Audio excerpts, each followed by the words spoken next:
भारत में गाय को माता का स्थान प्राप्त है। पुराणों में उसे साक्षात देव की संज्ञा दी गई है। माना जाता है कि कामधेनु का हर अंश मानव मात्र के लिए वरदान है। हर गृहस्थी की रसोई में पहली रोटी गौ माता के नाम की निकाली जाती है। सुख और दुख से जुड़ा कोई भी धार्मिक अनुष्ठान गौ माता का ग्रास निकाले बिना पूरा नहीं होता। इसके बावजूद परम पूज्य गौ माता के झुंड कचरे के ढेर पर जूठन से पेट भरते दिखाई देते हैं। इसे देखकर मन में प्रश्न आना स्वाभाविक है कि आखिर गौ माता की ऐसी दुर्गति क्यों है। इसका उत्तर माँ पार्वती के श्राप से जुड़ा हुआ है। तो आइए इस वीडियो में हम जानते हैं कि आखिरकार माँ पार्वती ने क्या श्राप दिया था कि गौ माता को आज भी जूठा या जूठन खाना पड़ता है। लेकिन उसके लिए आपको करना होगा पहले चैनल को सब्सक्राइब।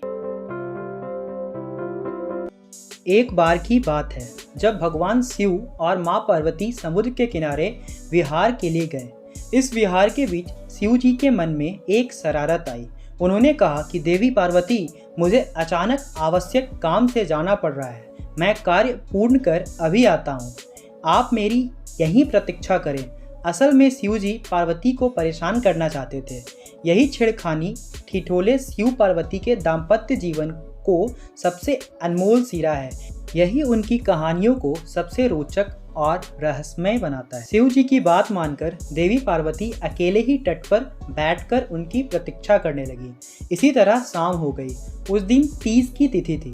जब रात तक शिव जी न लौटे तो देवी पार्वती ने तट पर ही रेत के शिवलिंग का निर्माण किया और आसपास उपलब्ध पूजन सामग्री से रात भर शिव जी की निर्जला निराहार व्रत संपन्न किया। शिव जी सूक्ष्म रूप में वहीं उपस्थित थे और वह हर गतिविधि के साक्षी थे। सुबह होने पर पार्वती ने समुद्र में रेत के शिवलिंग और पूजन सामग्री का विसर्जन कर दिया। इसके थोड़ी ही देर बाद शिव जी प्रकट हो गए और बोलने लगे कि देवी पार्वती, आपने कल तीज की तिथि पर मेरी पूजा नहीं की। पार्वती जी ने कहा कि मैंने पूजा की है और अभी अभी सामग्री विसर्जित की है। शिव जी अभी भी पार्वती के साथ और ठिठोली करना चाहते थे। उन्होंने कहा कि पार्वती, मुझे तो पूजा का कोई चिन्ह दिखाई नहीं देता। अगर आपने पूजा की है तो प्रमाण दीजिए। अब तक माँ पार्वती भी समझ चुकी थी कि भगवान शिव उन्हें जानबूझकर सता रहे हैं, क्योंकि जो जगत की हर घटना के साक्षी हैं उसे प्रमाण की क्या आवश्यकता है। देवी पार्वती भी इस हंसी मजाक का भरपूर मजा ले रही थी। शिव जी की बात सुनकर माता पार्वती ने आसपास देखा। उन्हें एक गाय खड़ी दिखाई दी। उन्होंने शिव जी से कहा कि ये गाय मेरी साक्षी है। मेरे पूजा करते समय यह उपस्थित थी। शिव जी ने गाय से पूछा कि क्या पार्वती जी ने पूजा की है। गाय ने नाम में सिर हिला दिया। शिव जी ने कहा, पार्वती, आप असत्य कह रही हैं। गाय ने आपकी गवाही नहीं दी। शिव जी के सामने स्वयं का अकारण झूठा साबित होना पार्वती सहन नहीं कर पाई।